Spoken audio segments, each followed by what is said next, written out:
Welcome back, our dear viewers, and in alignment with Egypt Vision 2030 and Egypt's digital transformation strategy, the Ministry of Communication and Information Technology has embarked on building Digital Egypt. Digital Egypt is an all-encompassing vision and plan laying the foundation for the transformation of Egypt into a digital society.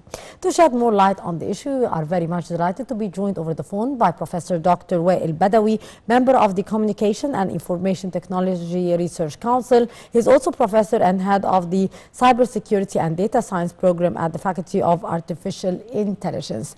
Good morning, Doctor. Good morning. Sir, can you please shed light about the National Council for Artificial Intelligence and what does it do? The National Council for Artificial Intelligence have been organized by the Ministry of Communication, and it actually oversees artificial intelligence policy for Egypt, and it provides the strategies. They have been releasing a roadmap and a study about a year ago. And yesterday they announced the second phase of the strategy itself. Yes. What are the roles and responsibilities of the council as well, Doctor? It's basically secure public and make sure the best practice to support our economy and protect our people as well from any abuse. It's also aimed to develop the country readiness for AI. In line with the 2030 vision of Egypt. Yes.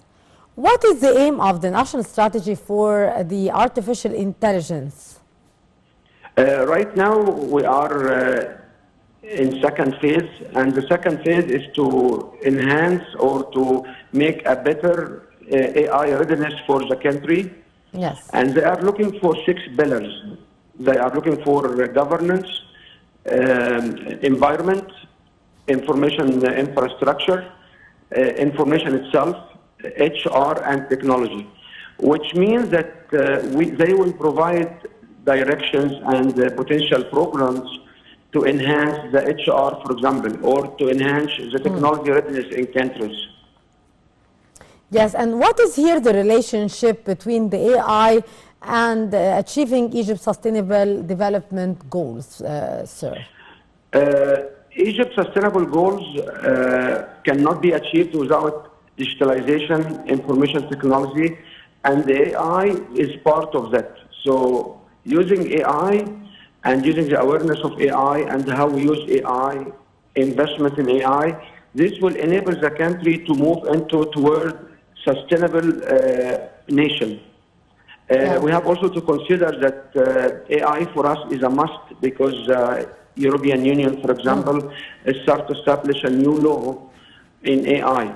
And all other nations around us, they are actively taking steps into developing technologies and deploying technologies using AI. So for us to start with such a council, it's actually a leadership of the country to organize the activities into one spot to make sure that we have a fruitful programs. Actually, sir, the first phase of the national digital strategy included the application of AI techniques to find solutions to a number of challenges facing the Egyptian society in several vital areas. What are some of these areas, and how, from your point of view, these challenges could be surpassed? They listed 6 pillars. They listed governance, they listed environmental systems, information infrastructure, information, HR, and technologies. There are areas here where we have to use, like for example, how we can operate AI in the country. What kind of laws, what kind of rules. These are the area of governance. For sure, AI will need a good infrastructure of information, and this infrastructure will not be achieved without developing better infrastructure for information. Yes. So this is the goal, and this 3 years of operation shall provide us competitive edges inside the AI application nationwide. We have also to understand that safety of the users, rights of the users of protection for privacy, and there are some areas where it can do harm to the users or it has a higher risk. These systems has to be controlled or to be prohibited within the country to be used. So we can reduce the risk on the standard or the average citizen of Egypt. Yes. Dr. Amr Talat, the Minister of Communications and Information Technology and Chairman of the National Council for Artificial Intelligence, he did explain that the second phase of the strategy aims to improve the National Artificial Intelligence Index through implementing several initiatives across 6 pivotal pillars, as you have mentioned. What are the messages and what is the importance of such messages for Egypt? I believe the most important message here is to tell new investors and outside countries and our people that our nation is moving forward with the highest possible technology, and we're trying to organize and optimize the deployment of the technology within the country. So this message is very important because we need to attract more investment in these particular areas. Given the government is putting their own foot down and they try to develop these programs and these systems, it will help the competitiveness of Egypt. So we can have a better AI readiness index, which means we are an AI ready country in the economy, in the society, in the environment. And this will lead to the sustainable development. Sir, to usher actually this transition to a digital society and build a strong digital economy, Digital Egypt is built on a number of significant planks. Can you shed more about this? Digital Egypt means the country are mainly in a digital domain. So some of the plan is to digitize almost all government services and almost all services. And some of the automatic payment or the online payment, some of the digital activities right now, like for paying tickets, these are steps inside the digital economy, inside the application of the AI. Optimize them with the second stage of the strategy. It's a must because the AI itself has been moving fast enough to different directions.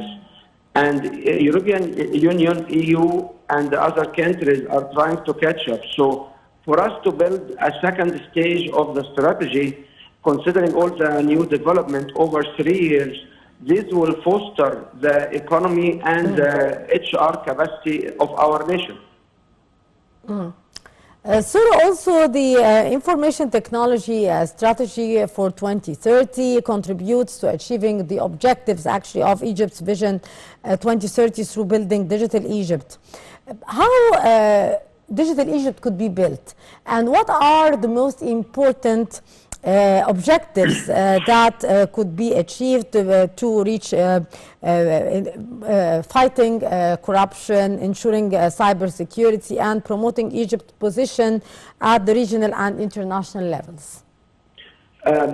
Digital Egypt has been on the steps right now because we've seen so many services start to be online, from banking service start to be more digital. There are some courts right now are doing digital. There is the traffic management is digital. There are so many services right now. It can be done in a digital way. So each ministry have been taking steps into digitizing and moving toward digital domain so they can achieve the 2030 policy.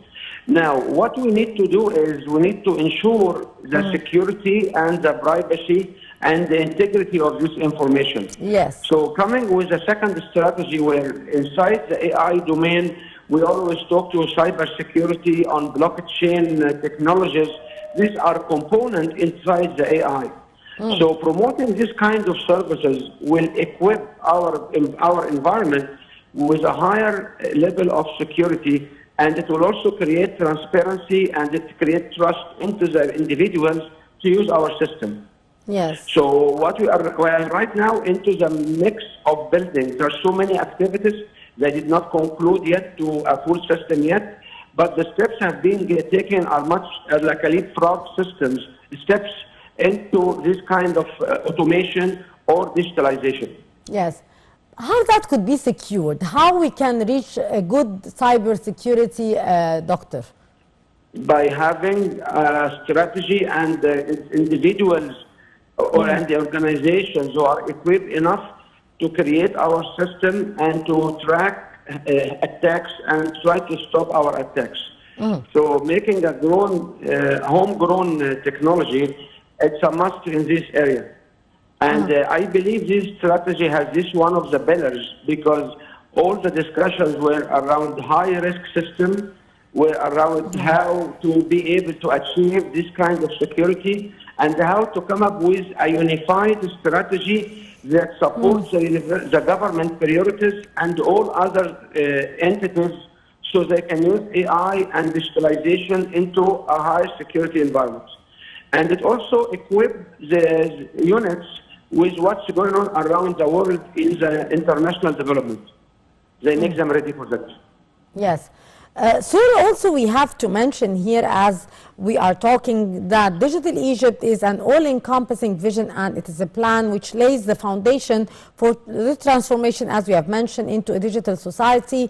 Strategy built on three main planks, including the digital transformation, digital skills and jobs, and digital innovation. To what extent these could be achieved, sir, and how we can work on the people as well in order to have a more successful transformation? We talk about the people, we have to classify them into age ranges. So the young generation, they do have right now universities and the schools, specifically in AI, and AI have been reflected in almost all majors, like medicine, art, law, commerce, science, like almost all faculties right now are considering the awareness of the AI. By promoting more information about AI through different programs and different news channels, we get the wise generation or the older generation to be aware of the risks and how to use AI.